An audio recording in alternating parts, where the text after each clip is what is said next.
Monsieur le Président, je suis venu avec un très grand plaisir de représenter aujourd'hui le préfet du département de Dakar, Chérif Condé Ndiaye, occupé aujourd'hui, j'allais dire nous tous, nous sommes aujourd'hui avec le démarrage du baccalauréat.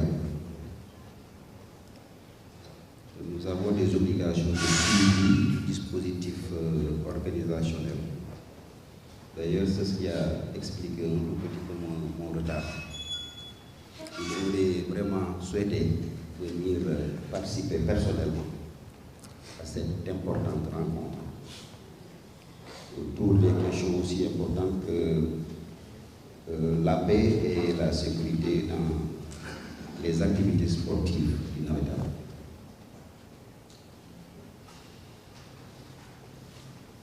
Il est heureux d'ailleurs qu'il en soit ainsi.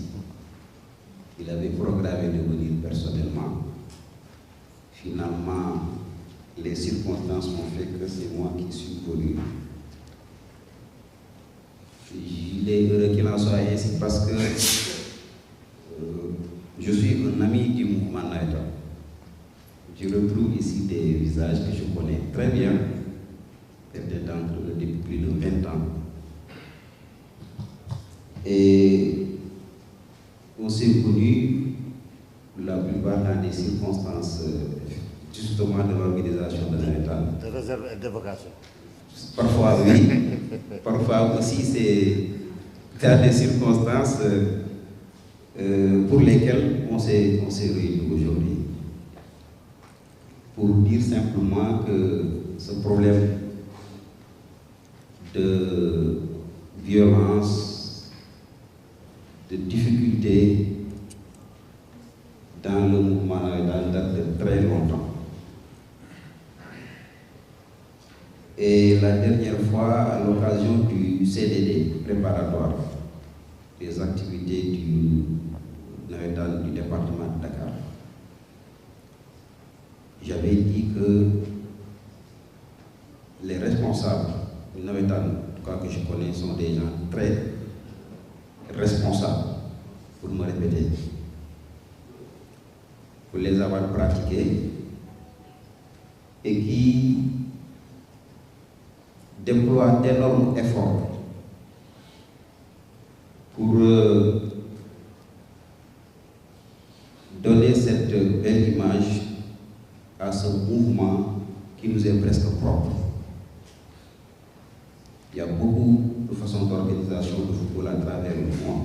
Je pense que le système du Navétane, on peut le dire, est une originalité sénégalaise.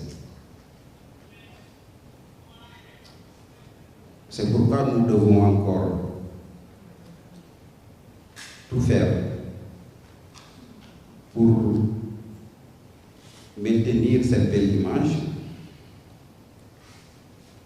mais aussi être conscient qu'il nous faut à chaque fois nous adapter aux contingences et aux contextes. Parce que ce que le Navétane est aujourd'hui, il ne l'était pas il y a quelques années, et c'est normal. Et ce qu'il est aujourd'hui, il ne le sera pas dans quelques années. Donc c'est à nous, à chaque étape, d'essayer d'anticiper un peu, faire une lecture très lucide pour voir quelles sont les voies et moyens qu'il faut emprunter pour que les générations qui viennent puissent hériter encore de ce bijou. C'est toute la pertinence de l'organisation de cette rencontre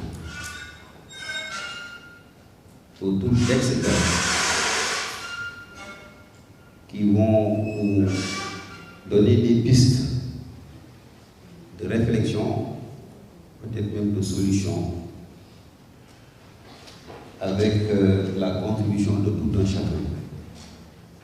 Parce que la plupart ici ont une expérience très soutenue. Donc, j'en appelle à une lucidité une responsabilité sans complaisance.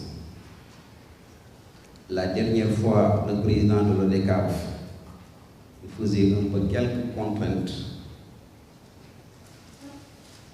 qui ont expliqué le retard du bouclage de certaines zones.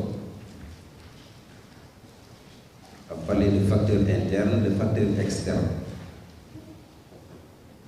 Mais je lui disais, lors de ces rencontres, il y a des facteurs internes qu'il faut aussi que les responsables de l'ONCAV, des ORCAV, des ODCAV et des zones doivent identifier avec responsabilité. Et quand je dis avec responsabilité, c'est que quand il faut prendre certaines mesures, il faut les prendre. Nous, en ce qui nous concerne, on commence à être connoté par les arrêtés d'interdiction, mais ce n'est pas ce que nous faisons seulement dans le processus organisationnel. Je pense souvent que c'est les ultimes décisions, et la plupart c'est des décisions qui s'imposent à l'autorité administrative. Je ne crois pas qu'il y ait une autorité administrative qui ait à prendre un arrêté d'interdiction ou un arrêté d'arrêt des compétitions avant même que les choses ne démarrent ou bien avant qu'il n'y ait problème.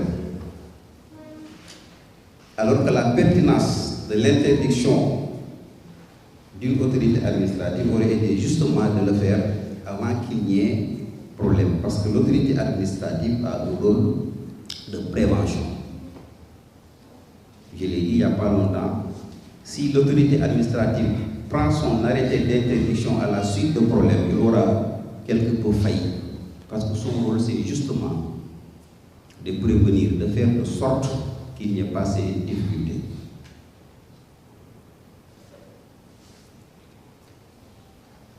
Maintenant, ce n'est pas de gaieté de cœur que nous prenons ces genres de décisions. L'idéal serait qu'on s'investisse tous pour que toutes les activités puissent se dérouler avec des difficultés, certes. Je remarque souvent les gens disent des navettes sans violence, ce qui est impossible. Mais il faut comprendre que peut-être c'est un idéal qu'on lance sans violence pour qu'au moins on puisse circonscrire le maximum possible ces cas de violence. Et je ne saurais terminer, Monsieur le Président, sans autant, et je profite de toutes les occasions pour le dire, remercier les forces de sécurité et de défense. En fait, c'est le moyen le plus important de la chaîne organisationnelle des navettes.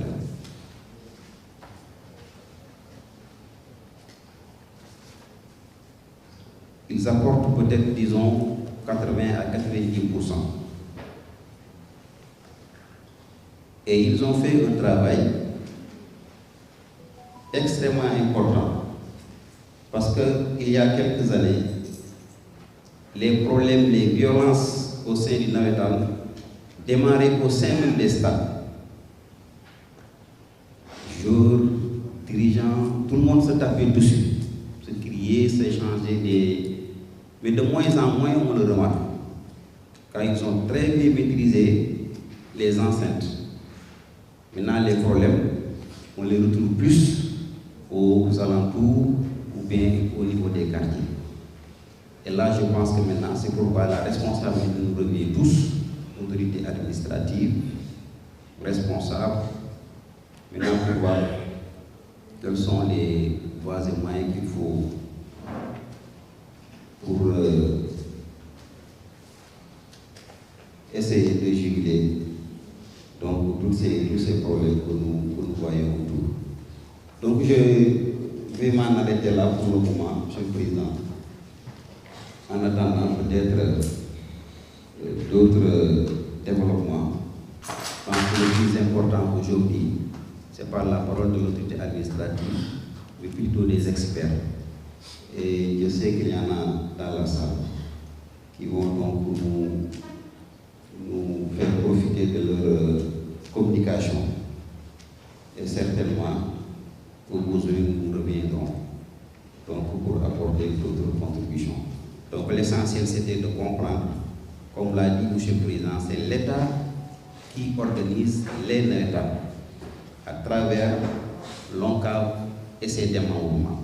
C'est pourquoi l'État s'implique du début à la fin. Donc il n'y a pas l'ONCAV ici, l'État là-bas. Donc c'est une entité, donc, avec tous ces démembrements, les collectivités territoriales y compris, les services donc, qui sécurisent. Je terminerai donc par souhaiter que cette saison qui va s'ouvrir ou qui s'est ouverte soit une des meilleures saisons de Navetan. Et que demain, comme l'a dit aussi le président, Dieu nous donne encore une victoire pour qu'on puisse continuer, pas seulement aller très loin. Souvent, on le dit avec un brin d'optimisme pessimiste. Aller très loin veut dire ne pas aller au bout. Donc il faut toujours souhaiter qu'on aille jusqu'au bout et revenir avec la coupe, comme ça a été le cas lors du championnat, lors de la Coupe d'Afrique. Je vous remercie de votre attention.